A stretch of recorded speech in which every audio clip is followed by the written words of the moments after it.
As you know, from the beginning we have reservation on the conduct of the census, delimitations of the constituencies, and the voter registrations. And then after that, I went in my campaign in Darfur. And in Darfur, I was received by tens of thousands.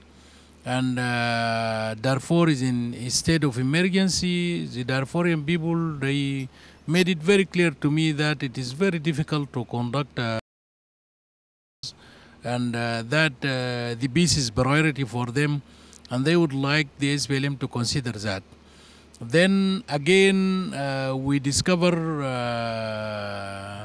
every day a lot of evidence that the National Election Commission is being controlled by the National Congress, and we sent memorandum to the National Election Commission. They never replied, and they never took us seriously.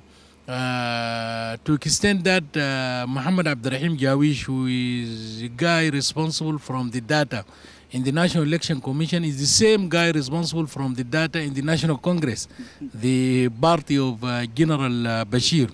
And then also the bullet papers, they were printed in Khartoum in a security printer. So the whole election in the north, in northern Sudan, is controlled by the NCB security agencies.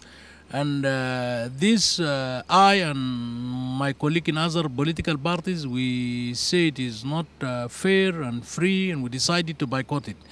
Even those from the opposition who did not decide to boycott the elections, they came to the same result. Now the National Congress elected themselves in northern Sudan over 90%. It is only a one-party system now.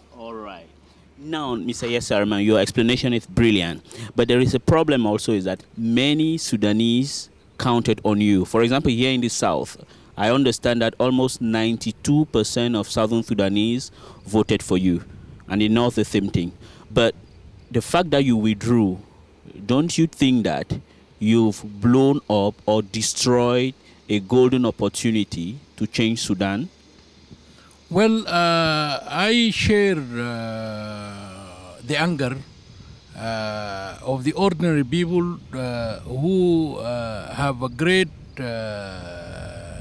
hope on our campaign. And by the way, our campaign is called Hope and Change.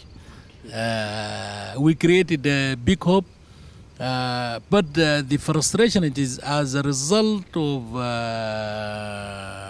of the behaviors of the National Congress as a dictatorial political party. The struggle will continue. It needs a lot. What we did, we really gain, and we register new mileage. That the transformation, the change towards the new Sudan, and the need for a new center in Khartoum that will not take wars to different regions, South Sudan, Darfur, and Eastern Sudan, that will build new life in Sudan, the recognition of the diversity. Our message went very well, and I believe there is tomorrow, and tomorrow is there. We'll continue the struggle for democratization, for equal citizenship, for the recognition of the historical and contemporary diversity of Sudan.